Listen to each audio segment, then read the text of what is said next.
Lihat muka-muka Bang Bidin ya, kau sadayo Pak. Bang Nata, iya manis banget. Kenapa? Sedikit banyaknya kita tersentuh dengan air suci, yaitu berwudu. Kemudian kita rendahkan, kita punya kepala sejajar dengan kaki, kita cium bumi, kita sujud di hadapan Allah Subhanahu wa ta'ala. Kemudian simbol-simbol apa lagi? Menjaga jarak dari sesuatu yang diharamkan oleh Allah Subhanahu, yang bukan hak kita jangan diambil, ya kan? Kalau kata Bang Bidin, rezeki mau kemana? Biar lu aling-alingan, situ yang Bang Bidin. Nyeplos ke rumah gue nyampe. Betul kagak? Artinya menjaga jarak, jangan serakah jadi orang dalam segala urusan. Jelek orang serakah ya Bang ya? Jelek. Makanya juga membeli aja itu. Dia serakah di bidang apa kek? Itu orang yang serakah, dia mengambil pelajaran dari monyet. Bang Bidin tahu Bang Bidin ya? Tahu. Coba dah Bang Bidin, monyet kasih pisang. Makan. Kagak. Dia pegang dulu. Dipegang dulu, taruh di kaki. Kasih lagi, dipegang lagi kaki kanan. Kasih lagi kaki tangan kanan. Kasih lagi tangan kiri. Kasih lagi, caplok di mulut. Temennya ngerampet, dia kelepak. Akhirnya pisang di mulut jatuh. Itu monyet tuh. Kan kalau orang yang kagak serakah mah, walaupun dia dikasih sesuatu cuman itu-itunya, diminta aja kasih. Dia tahu ini bukan hak saya, cuman lewat tangan saya, kan begitu ya. Tapi kata bininya, tapi kan itu duit abang. Gua tahu duit gua, tapi teman gua susah, masa gua mau antepin? Memang dia segalang segulung sama gua juga kawin nih bantuin. Masa dia sakit gua diem aja? Emang dia sifatnya membantu dan tidak serakah. Tahu-tahu duit yang dikasih teman yang sakit 2 juta, dia ada yang bayar 5 juta, ada yang ganti. Alhamdulillah. Itu orang yang bersyukur kan begitu Bang ya. Tapi orang yang serakah, ya kan, senantiasa tidak pernah ada jarak mana halal mana haram, hajar. Makanya timbulnya harta yang dia miliki jadi penyakit. Jabatan bukan menjadi amanat, tapi sebagai alat untuk berkhianat. Korupsi ya Bang Bidin? Iya benar. Koruptor divaksin duluan. Itu vaksin apa, Sinovac ya Bang Nata ya? Orang aja belakangan. Nih, pemuda Pancasila duluan nih. Dia divaksin biar kita kemana-mana aman, ya kan? Subhanallah, tabarakallah. Nah, para jamaah saudara-saudara yang dimuliakan Allah Subhanahu wa ta'ala. Kemudian memakai masker. Ngomong kudu hati-hati, ya Bang Bidin. Kata orang dulu, baik dari mulut, jahat dari mulut. Karena orang tua dulu kalau ngomong gitu ya. Lu kalau ngomong jadi orang yang bener, jangan sampai nyakitin orang, jangan sampai bikin kesel orang. Bercanda mau bercanda, tapi jangan sampai nyelkit hatinya. Tahu-tahu lu ditusuk mati. Apalagi kita ngomong sama orang Batak, jangan sembarangan tuh. Bisa ditubles. Orang kita menambal aja. Lain, nambal lain. Tubles aja ya Pak aja. Mau nambal lu tubles. Aduh. Baik dari mulut, jahat dari mulut kan gitu ya. Makanya kata Nabi, selamatul insan fi hifzil lisan. Selamatnya orang itu tergantung dia menjaga lisannya. Makanya mulutmu adalah harimaumu. Supaya ini mulut kagak macem-macem dia ngomong, disuruh pakai masker. Itu masker juga simbol berbicara yang baik. Kalau kagak sanggup berbicara yang baik, diam. Sebab diam itu emas. Ya kalau kelamaan diam dijual loh. Emas. Ini diam aja nih, gua kiloin dia. Allahu Akbar. Ngomong-ngomongin orang, kan enak banget ya ngomong-ngomongin orang ya. Aduh, enak di Bang Nata. Ya Bang Nata, Masya Allah. SDM-nya kurang. Enak banget tuh Pak kalau ngomong-ngomongin kejelekan orang ya. Kagak berasa. Tahu-tahu pas kita dibongkar lah burukan kita sama dia. Subhanallah. Disuruh pakai masker. Maksudnya daripada banyak ngomongin kejelekan orang, kita juga kalau mau ngomongin kejelekan kita, masalah kalau dikiloin berkilo-kilo. Itu kalau dibawa ke Madura banyak itu kiloannya. Kesalahan kita, betul kagak ya? Makanya kata Umi Rama, gajah di pelupuk mata, semut di seberang lautan tidak nampak, gajah di pelupuk, bagaimana? Gajah di pelupuk mata tidak kelihatan, semut di seberang lautan kelihatan. Berarti mata lu jereng. Kebanyakan kita lebih banyak nilai kesalahan orang, kita sendiri lupa. Makanya sebuah selokaan orang dulu ketika katanya kamu berkata kepada orang yang salah, kamu salah, satu telunjuk dan satu jempol ke sono, dua tiganya ke kita nih, jari kelingking, jari manis sama jari tengah, itu kan gitu tuh, salah lo, itu kan dia kemarin yang tiga ke kita. Kita bilang dia salah, dia cuma dapat dua, kita yang ngomong salah dapat tiga. Itu artinya mawas diri, koreksi diri. Bagaimana caranya supaya itu bisa terus menerus berkesinambungan? Jangan pernah pernah ngaji, betul kagak? Sebab ini rem buat kita, ya enggak? Rem ini kita kalau kagak ngaji, kagak ibadah, ya sama juga mobil dipakai baik di servis kagak. Ya untung masih bisa jalan nih. Aduh, remnya belum, apa ditabrak kan, janda ditabrak lah. Kalau jandanya muda apa mending, masih 70.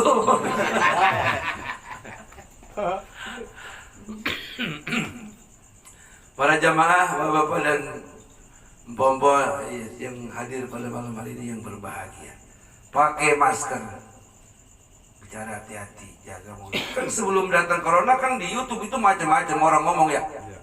Kagak YouTuber biasa, kagak ustad, kagak kiai, kagak habib, udah enak banget tuh ngomong. Kagak panas dah kalau kita contohin, ya enggak?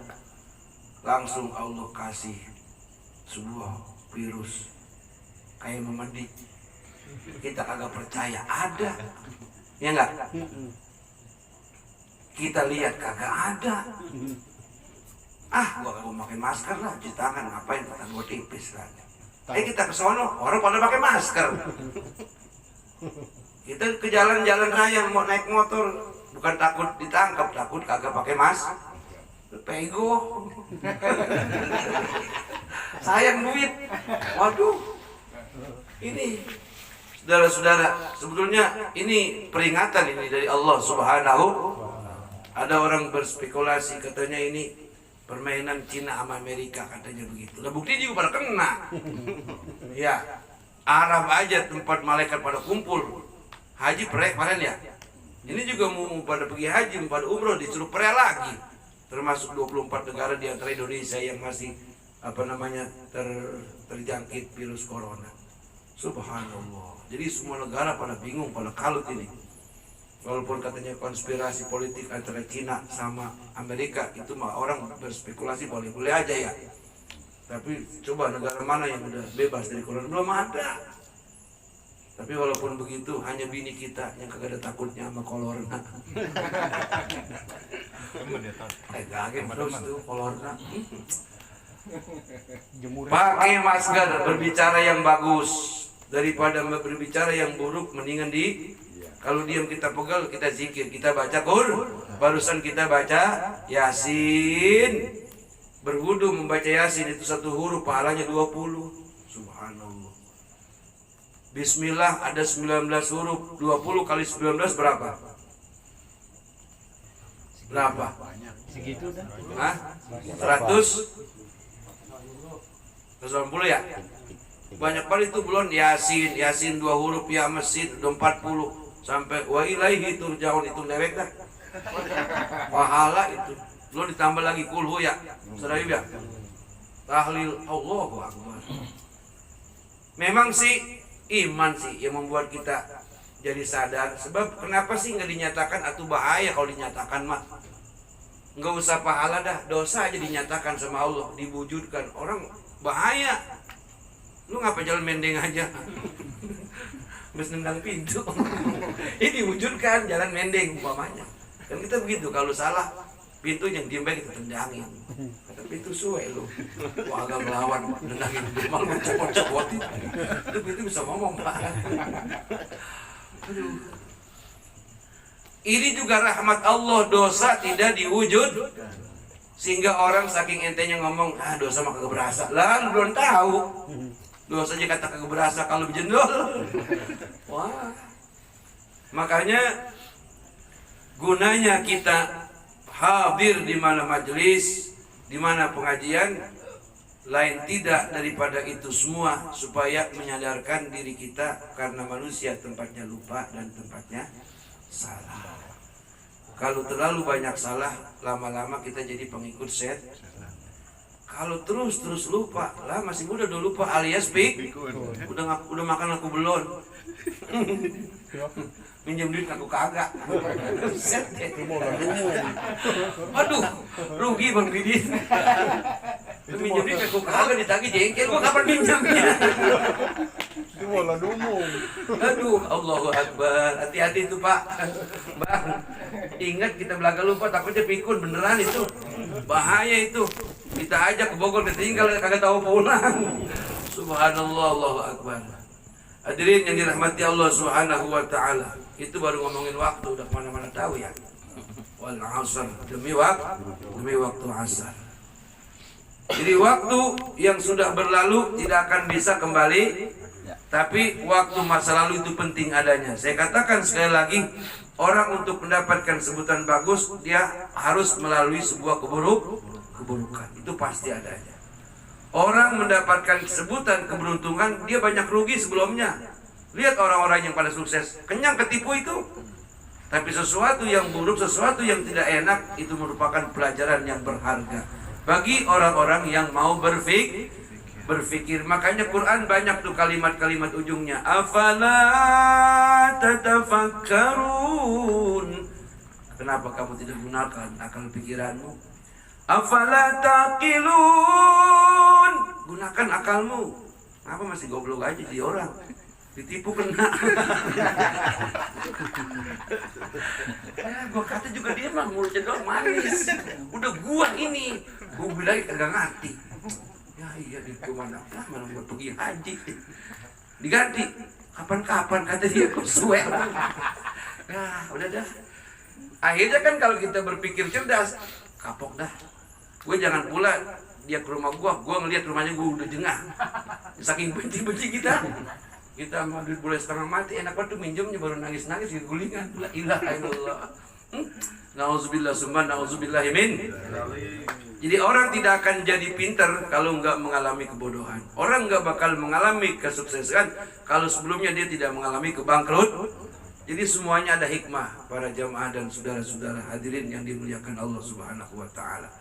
Jadi intinya waktu tidak perlu disesali. Kata Bang Nata tadi untuk mondok tuh kata dia. Jadi kiai kali gua belum tentu. Emang jadi ustaz jadi kiai kemauan kita, betul kagak? Lah coba itu yang pada kuliah sarjana kena dapat gelar apa namanya sarjana ekonomi. Lah dagang angsongan di pasar. Lah betul kagak? Enggak bisa. Itu semua kita sekarang jadi ini, jadi ono, jadi itu semua telah terprogram di Lauhil sejak zaman ajali udah ada. Jadi apa gunanya kita ngaji? Gunanya kita bergaul sama orang-orang baik, gunanya kita sekolah, kuliah segala macam itu dalam menjalankan ikhtiar. Selebihnya pasrahkan kepada Allah Subhanahu. Makanya nih abang-abang kalau kita punya anak nyantren, terus pulang nyantren main gaple mulu, umpama jangan dikata gini, nyesel gua ngongkosin lu. Jangan bilang nyesel. Bisa jadi itu masa pancarobadiah. Tadi kan Sunan Kalijaga awalnya biar rampok. Lo ketemu sama Sunan Bonang sama Sunan Gunung Jati berguru, disuruh nungguin tungket 3,5 tahun. Udah coba Bang Nada nungguin tungket.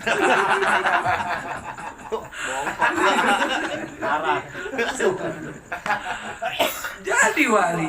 Jadi nggak ada Pak, nggak ada yang sia-sia. Nggak ada yang wah lu mau udah keterlaluan lu, kayaknya lu mau udah neraka lu, nggak boleh. Kita memponis orang kayak begitu. Sebab Allah Subhanahu wa taala sifat Maha Rahman dan Rahimnya nggak kayak manusia, ada batasnya. Allah mah kagak. Sehingga dalam sebuah hadis kursi Allah ngomong begini, innallaha yaqbalu taubatal 'abdi ma lam yughgir. Allah masih mau menerima taubatnya seorang hamba sebelum rohnya sampai di tenggok. Tuh begitu. Jadi kalau kita kayak begini, taubat kita sebanyak apapun dosa diterima Allah Subhanahu Tadi kita ngomong bulan Rajab nih, ya. Rohnya rahmatun, jimnya jurmul abdi, banyak adalah birrullah atau barrullah. Jadi ini bulan Rajab Pak, bulan kasih sayang. Kita jangan hanya menyayangi orang, coba sayangin diri sendiri. Bagaimana sayang diri sendiri?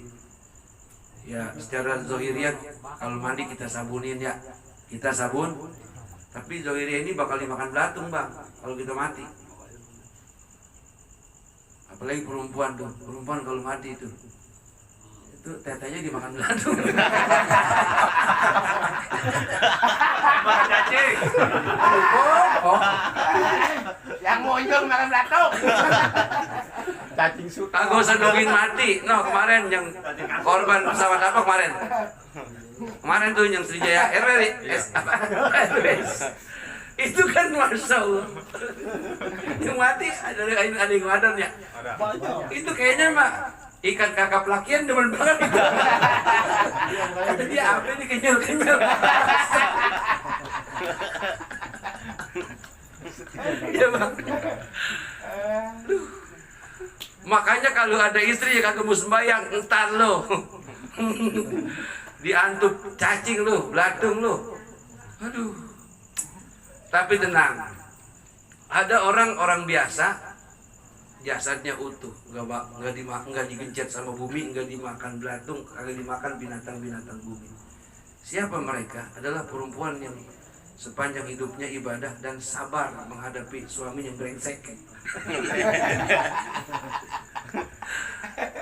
Baik, amin nggak orang lagi. Benar itu. Dan sebaliknya, seorang suami yang sabar menghadapi kenakalan istrinya, itu tuh jasadnya utuh, kagak dimakan belatung. Kenapa? Sebab sifat sabar itu gunung aja kagak sanggup nahan. Gunung kagak sanggup. Sebab sifat sabar itu, makanya Nabi memiliki gelar yang paling tinggi, Sayyidus Sabirin, rajanya makhluk yang paling sabar. Orang malaikat aja sabarnya kalah sama Nabi Muhammad. Tahu nggak ceritanya waktu Nabi ke Taif dakwah? Kan Nabi sampai di Taif itu sama anak buahnya Abu Jahal. Rupanya Abu Jahal WA ya waktu Nabi ke sono itu. Iya. Abu Jahal telepon. Halo Kijang. Awas Kijang, Jakrik siap. Ada mangsa datang. Itu pasti emang anak buah Abu Jahal semua itu. Agak tahu tuh premanisme zaman Nabi udah ada itu. Subhanallah. Itu Abu Jahal ngirim anak buah Muhammad nyampe, lu jangan sambit. Masya Allah, bersama Zaid bin Harisah, habis Nabi ditimpukin kayak nimpukin anjing. Zaid bin Harisah itu ada yang nimpa kiri kanan, muterin badan Nabi supaya Nabi nggak kena kecolongan juga, betis Nabi berdarah-darah. Melihat Nabi meringis, malaikat kagak 3 kali. Ya Rasulullah, turun tuh terbang, buas nyampe. Ya Rasulullah, izinkan aku mengangkat Jabal Taif, akan aku timpakan semua mereka. Kata Nabi Muhammad, jangan tuh. Coba, malaikat kan gak punya nafsu, tapi sahabatnya kalah sama Nabi Muhammad Sallallahu Alaihi. Bayangin itu. Kira-kira Bang Ayub ditolongin sama malaikat. Hajar kat. Kagak ngerti. Bayangin lu datang kan. Nabi sampai malaikat itu bayangin malaikat gak punya nafsu Bang. Agak punya nafsu enggak punya. Tapi seketika melihat Rasulullah berdarah-darah, itu lagi jaga gunung, turun. Ya Rasulullah, perintahkan aku untuk mengangkat Jabal Taif, akan aku hancurkan ini semua orang Taif. Jangan ya malaikat, dia sudah menyakitimu. Bapaknya biarin, siapa tuh nanti anaknya. Kalau anaknya begitu, kan dia punya cucu. Cucunya, cicitnya masih ada. Sampai 7 turunan saya tungguin. Coba bayangin. Makanya Rasulullah SAW itu rajanya orang sabar, sehingga orang yang sabar dicintai oleh bumi. Kenapa? Bumi ini adalah sosok makhluk Allah yang paling sabar. Lihat bumi, kita berakin ya Bang ya. Kita kencingin. Makanya bumi itu kalau ada orang yang mati kagak usah bayang, gua gencet sekarang lo. Kata bumi, lu berak lu di atas punggung gua lu. lu berakin gua mana penting masih makan jengkol. Penting sembarangan. Bayang lu. Sekarang lu mati lu jangan girang-girang, gua gencet lah bener.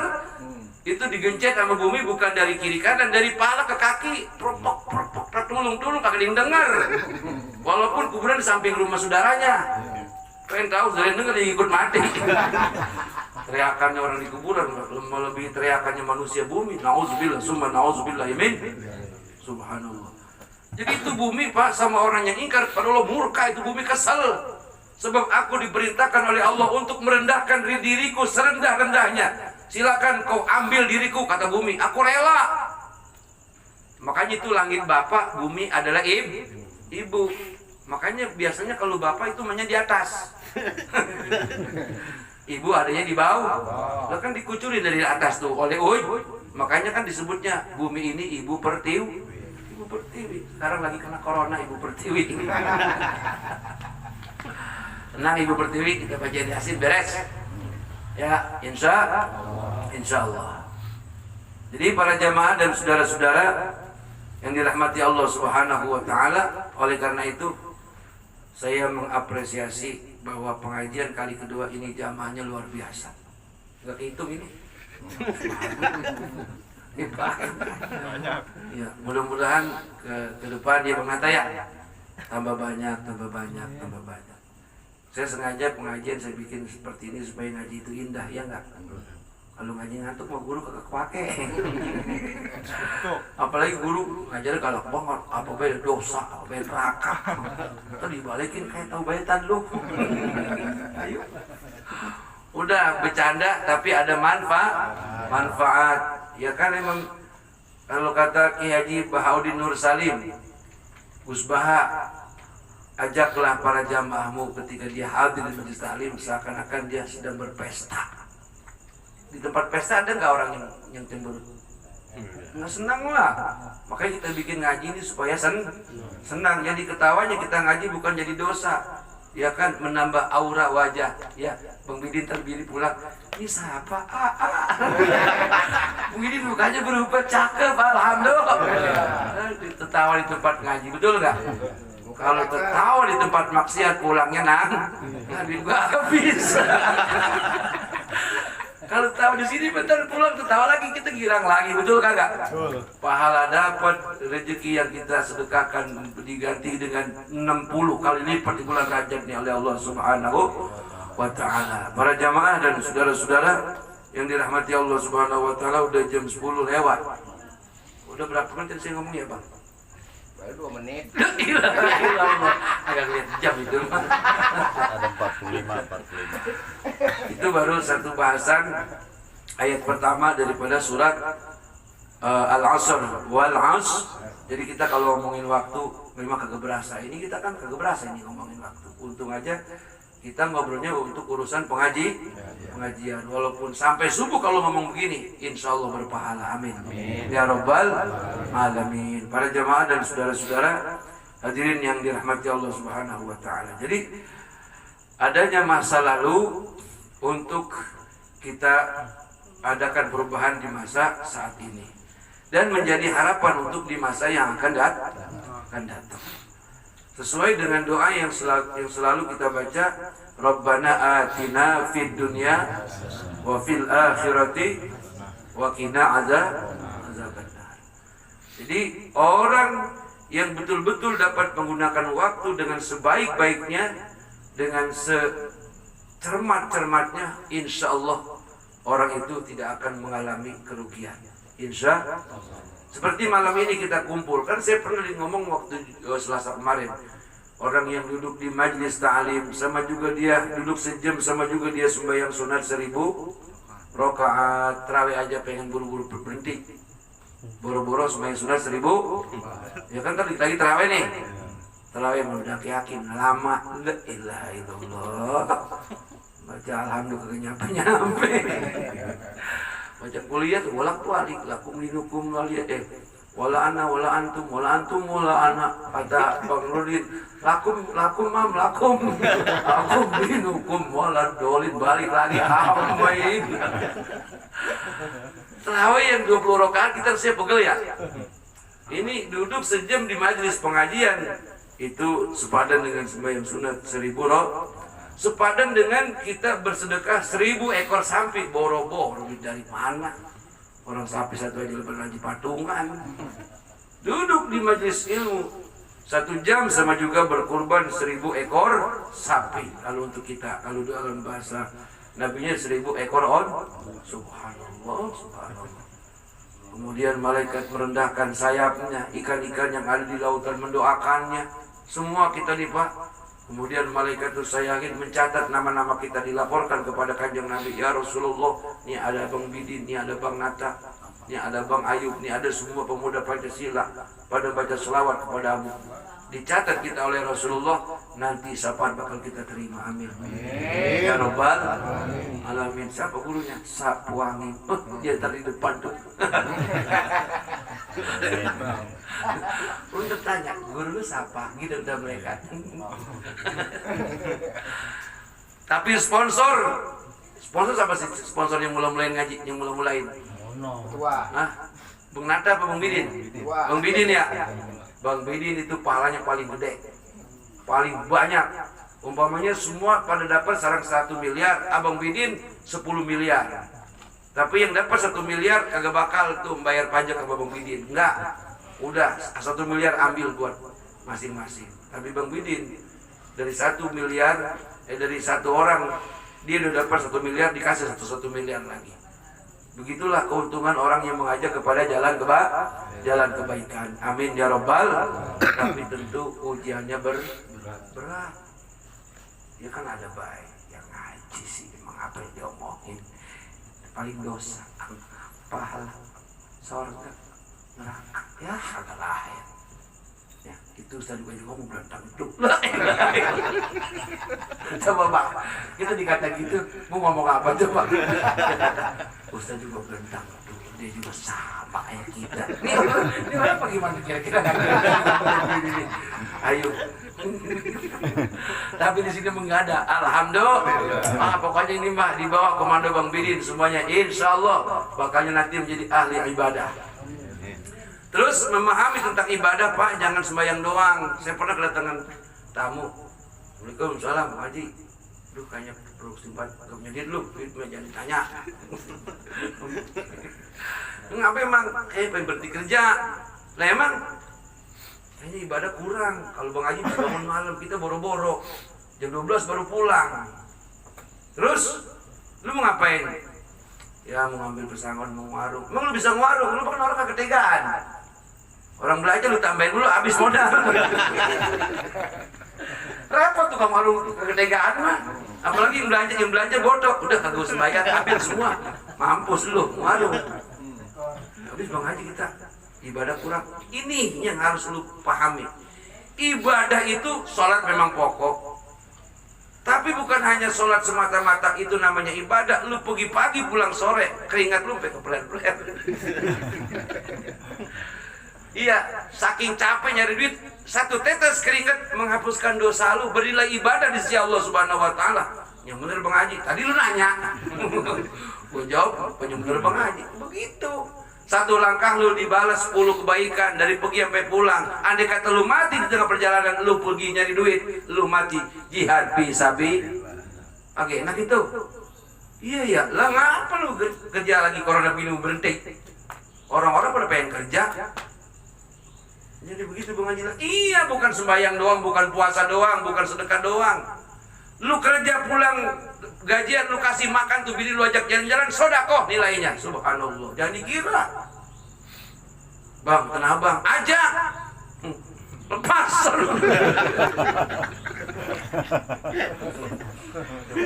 Nih, tenang Bang. Ngelengipin lu ke tenang Bang. Ayo gue lepas, gue tungguin.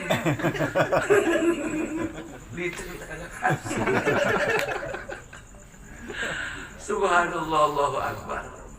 Jadi kebanyakan orang begitu ya. Iya, pemikiran keliru. Kerja mau berhenti, ya kan? kagak teriak ibadah, kagak bisa kayak orang-orang. Nah, udah sesibuk-sibuknya orang, yang penting masih mengerjakan zuhur, asar, maghrib, isya, subuh, beres, udah beres, udah. Nggak usah ngikut-ikut kiai udah kerjaan sembahyang mulu mau wirid. Udah, cukup udah. Masing-masing ada porsinya masing-masing. Seorang tentara yang menjaga teritorial kesatuan Republik Indonesia, ya kan? Dia nggak terawih, hanya puasa Ramadan. Itu pahalanya ke dia sama kita mah di rumah, betul kagak? Dia menjaga negara, taruhannya nyawa, betul kagak? Kalau nggak ditembak, ketembak kayak di Papua, ya kan? OPM, subhanallah. Jadi ibadah, jadi semua menurut agama Islam, menurut Allah nggak ada yang disia-siain, nggak ada. Semuanya bernilaikan ibadah. Inilah maha universalnya pemahaman Islam, nggak sempit. Islam udah luas, jangan dibikin sempit. Kita belum bisa sedekah sama orang, yang penting kita kenyangin dulu keluarga kita, baru ada lebihnya sedekah sama orang.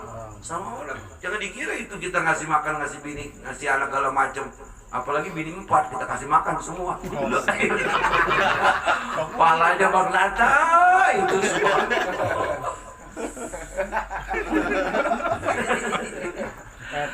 Jangan dibilang kita kasih bini kagak ada gunanya, justru bini ya kita kenyangin ya. Lah motor ngisiin bensin. Jangan ditaikin mulu. Kita kasih makan kagak gini. Kan sejalan.